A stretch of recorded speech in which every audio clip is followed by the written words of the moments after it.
Episode 8. We're getting closer with the neck. 1, 2, 3, 4.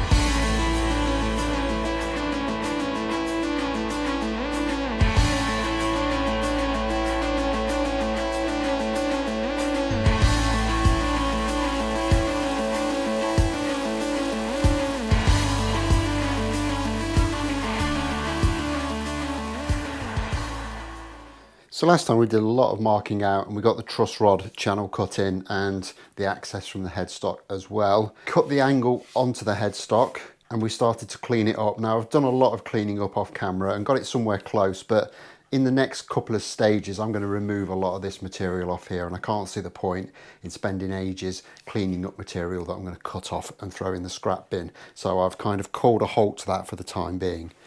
I've also created a couple of templates. I've got template for the headstock, complete with locations for the tuners, and that will fit up here. And then I've got a template that I've made to fit real nice and snug into the neck pocket. I'm not going to use it as a routing template, but it will be very, very useful for marking stuff out. And that will go here, just aligned on the centre lines. But because we've cut away a lot of the centre line along here for the truss rod channel, I've actually just put a piece of 6mm MDF in there and remarked the centre line so that we've got something to work to. Basically, what I will do is mark the heel in, I will mark the headstock in, and then join up the rest with straight lines. We can then get all of that waste trimmed away and we'll be moving towards a more neck-like looking lump of wood. However, we do need to do some final checks before we go much further.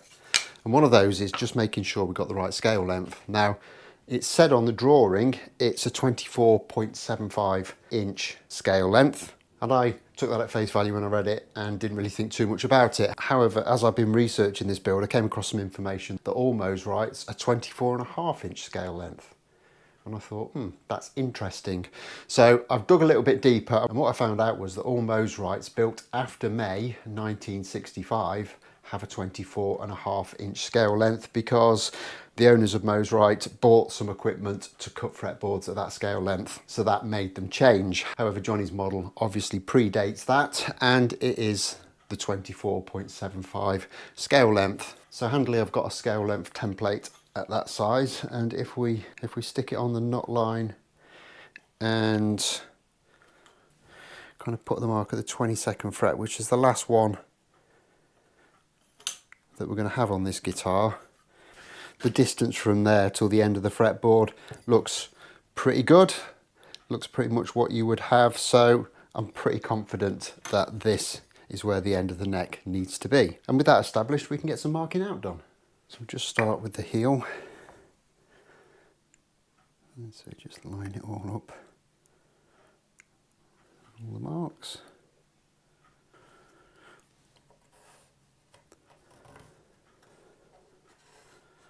And just mark that in.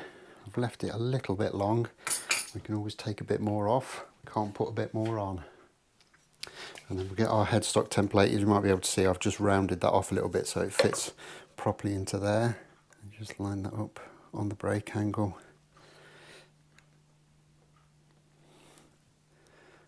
And on the centre lines.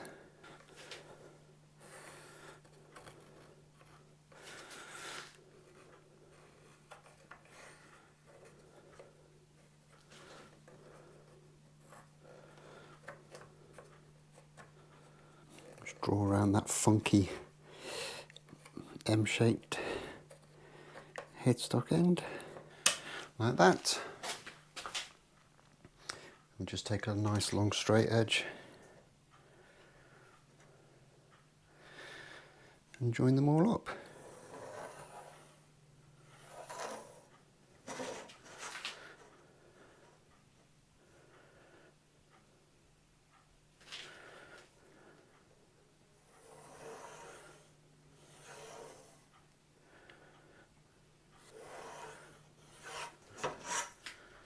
With that done, we can drop this back over to the bandsaw and just do some roughing out work to get rid of the bulk of this excess material.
So I might just have mentioned in the last episode that I wasn't going to go with a 0 fret and that I was just going to go with a normal nut on this build. And I think it'd be fairly safe to say that lit the comment section on fire a little bit.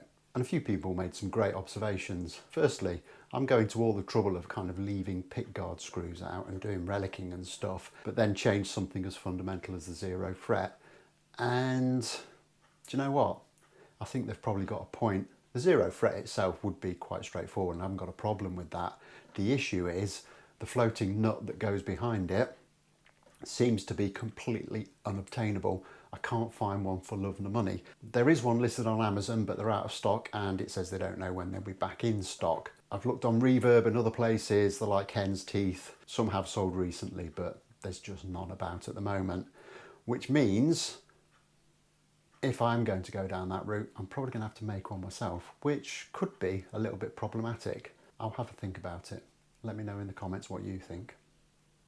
And that's looking an awful lot more like a neck. However, it's still a little bit on the chunky side, even for my tastes. So the next step is to kind of get this thinned down a little bit nearer to where it needs to be. I'm not going to cut it kind of to the exact profile just yet for a couple of reasons. Firstly, we don't need to at this stage, so it'll just be kind of time out of my schedule that I can be using elsewhere better. And also, I always like to kind of remove material from necks a bit at a time, especially when there is kind of a bigger blank as this one, because what you can find is you started out with an absolutely perfect straight piece of wood, you remove all the material you want to take away and the neck moves and you've got a hump or you've got a hollow and you need to straighten that back out again. And if you've taken it too close to final dimensions, you don't have the material to do that. As it stands, if this were to bend a little bit, I've got a little bit of scope to straighten it out. So I don't need this little insert anymore, so we can get that out. There. And we can get marking this down for its thicknessing. And the first thing I'm going to do is I'm going to take that cardboard template that I produced to do the headstock angle. I'm going to put that back in situ. And I'm just going to mark where the volute is. Nothing else at this end at this stage. So I know that I need to leave at least that much in at that end. And then we need to break out the drawing and get a dimension for the thickness at the heel. Now bear in mind, this heel has got a slight angle on it, but I'm not going to cut that in at this point. I'm going to measure that thickness, I'm going to allow a little bit of extra material and then just trim everything down to there. And the drawing says 29mm if we subtract the thickness of the fretboard. So I think if I go 31mm, that should give us absolutely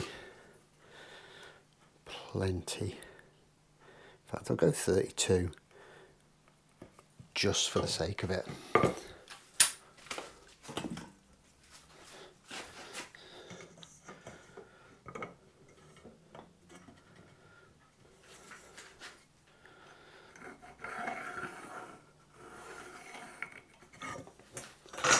So I can draw that line in, and then all we need to do is find out the thickness for the headstock, which according to the drawing is 14.29mm. So we can get that set up and scribed on. But as we've already established, I've got a little bit of cleaning up work to do on the front face of the headstock. Plus I want to leave a little bit just in case, so I'm going to do that at 16mm. Scribe a line.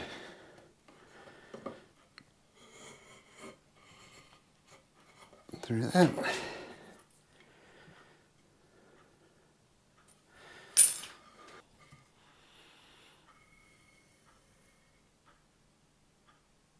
Get a bit of pencil in and we can get this back over to the bandsaw now and take off the rest of that material.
And that looks an awful lot more like a neck now. It's still obviously way too thick, but we are kind of getting there. And this is starting to feel a more reasonable weight as well, which is good.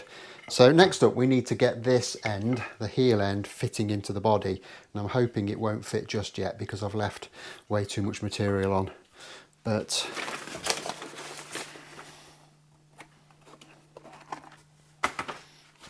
I'll get the body back onto the bench and we'll see just how much work we need to do. And thankfully it's loads, so that's nowhere near fitting yet. It's a good, I'd say 2 mil away. So what I'm going to do now is I'm going to get this set up in the vise and I'm just going to start planing away at these sections here. So the first kind of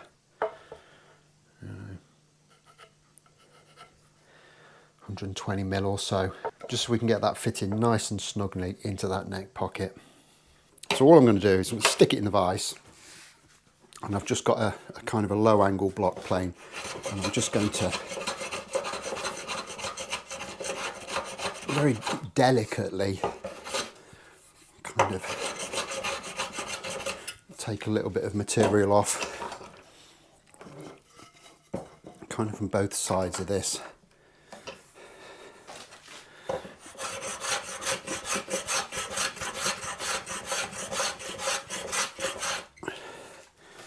And I've got this set very fine, so I'm taking kind of, I wouldn't even call them paper thin shavings, they're probably thinner than that, so there's almost no thickness to that at all, which means I can reduce this width in a very controlled way until we get it where we need it to be, but we've still got a little way to go yet.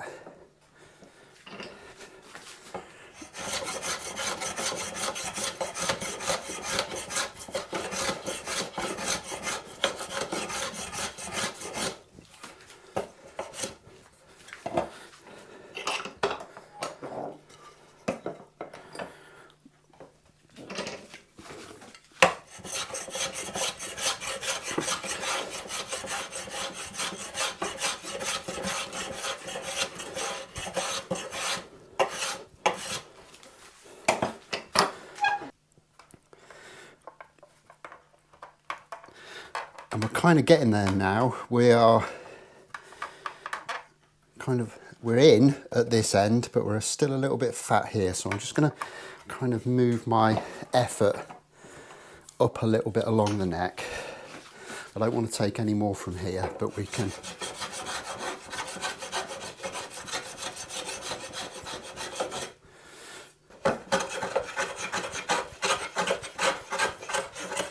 And we can definitely take a little bit from a little bit further up.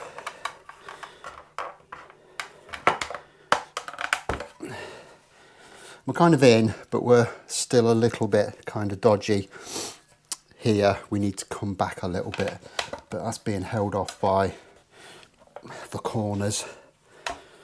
So what I'll do is I'll get this over to the disc sander. I'll probably just do this quickly off camera and just round over these corners a little bit. And now we've got that fitting, and it's fitting okay. We've got to bear in mind that this is kind of quite a bit thicker than it needs to be at the moment, especially as we need to put the angle onto here, but for the time being it's fitting okay. And what this means is that we can now clamp this into position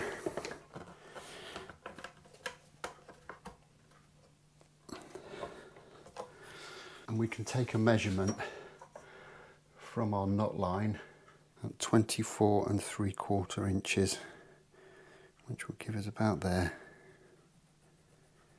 And that needs to be kind of the centre line for where our bridge is going to sit. I say centre line, but what I'll do is I'll set that dimension up to the E saddle, the high E saddle. And I know that from there, everything else will be adjusted backwards to get the intonation right. So I know if that fits for the E saddle, as long as I've got some backward movement on the rest of these saddles, we should be fine for intonation. Now from the drawing, it looks like this bridge is set kind of perpendicular to the centre line. I know a lot of the time on Les Pauls and stuff like that, they'll be kind of angled back a little bit, but on this one it does seem to be square. It almost runs along the back edge of the pick guard.